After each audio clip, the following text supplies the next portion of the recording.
Yes. I hope everybody can hear me. I'll try to speak up. Sure.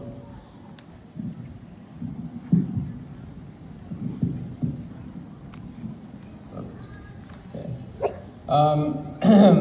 Hi, everybody.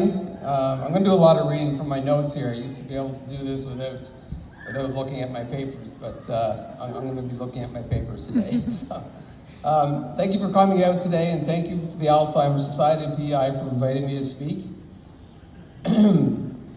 If you ask the average person about dementia, they'll probably mention Alzheimer's. They might say that it can happen with aging, or that it is simply being forgetful. While those descriptions aren't entirely wrong, they barely scratch the surface. Dementia is far more complex and devastating. Here are a few facts that surprise most people. First, there are over 100 types of dementia, and many strike in a person's prime. Frontal temporal dementia, which actor Bruce Willis is currently battling, and Lewy body dementia, which took the life of Robin Williams at the age of 63, can start as early as age 40. And while late onset Alzheimer's typically appears after the age of 70, young onset Alzheimer's usually begins between the age of 45 and 64. Second, memory loss is not always the first symptom. Depending on which part of the brain it targets first, a person might suddenly find themselves too confused to manage a career. They might experience profound personality changes where a gentle soul is suddenly aggressive towards the people they love most. The loss of memory sometimes comes later, stolen in bits and pieces until it is finally gone. Finally, dementia directly damages a person's brain and how they interpret the world. Sight can become distorted, causing a person to trip and fall or even have hallucinations. Audio processing breaks down, amplifying the background noises into a mix of agitating noise. The sense of touch, taste, and smell can become dull or painfully heightened. This leaves people in a constant state of sensory overload. Dementia is like facing multiple diseases all at once, a systematic assault on the physical, mental, and emotional self. Beyond the medical toll, it can financially ruin families and fracture relationships as people argue over decisions. For caregivers, the daily reality is exhausting. And while there have been early breakthroughs in slowing Alzheimer's under very specific conditions, for other types of dementia, there is currently no treatment, no slowing it down, and no cure. Some of you may wonder how I know so much about dementia. Almost 30 years ago, my father, Howie Jameson, began experiencing cognitive and behavioral changes in his late 40s. At the time, he was a successful CEO and chairman of the local United Way. More importantly, he was a loving, caring man who everyone looked up to for advice.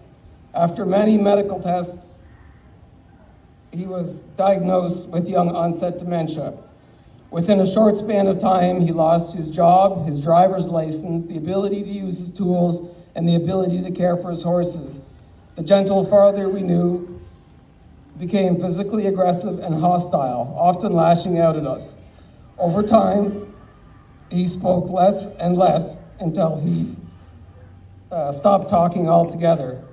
Because his body was still young and fit while his mind faded, managing his care was incredibly difficult, but eventually he stopped moving too, and 12 years after his diagnosis, he passed away. Way back then, I decided to use my writing skills to help the Alzheimer Society spread awareness about the cruel reality of dementia, and today I'm here for that same reason. But I'm also here because I was recently diagnosed with young onset dementia myself. I'm often told you do not look like you have dementia, or that you don't sound like you have dementia. But that's the point. Dementia doesn't have a single face. Sometimes it's an 80-year-old grandmother losing a lifetime of memories. Sometimes it's a parent still raising young teenagers. Sometimes it looks like Bruce Willis losing his ability to speak, or Robin Williams, who battled paranoia and hallucinations. And sometimes people are really good at hiding it until they can't anymore. For me, living with this condition means navigating a constantly shifting fog. On a good day, I can articulate my thoughts well. On a bad day, the words disappear completely, leaving me trapped in my mind, and a mind I can no longer trust. Time has lost meaning for me. Days, hours, and minutes slip away with no trace.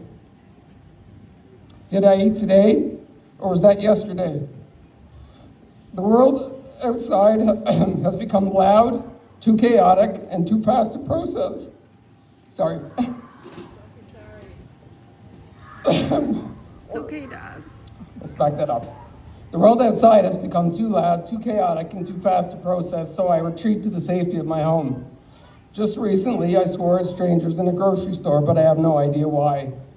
Piece by piece, it has taken away my identity, my career, and the simple joy of driving my classic trucks. But there are some positives.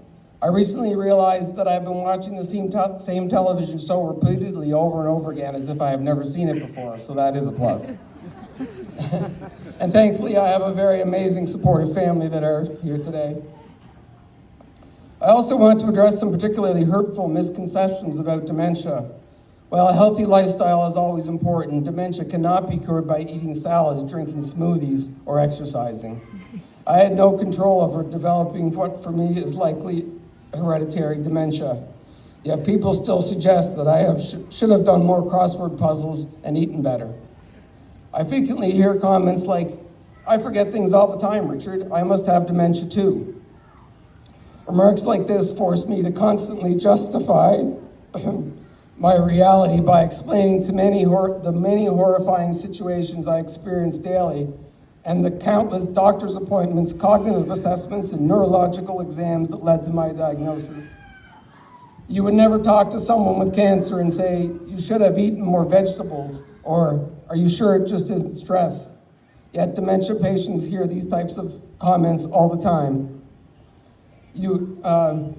For a moment, I want you all to imagine that you are an 18-year-old girl helping to care for your young father with dementia.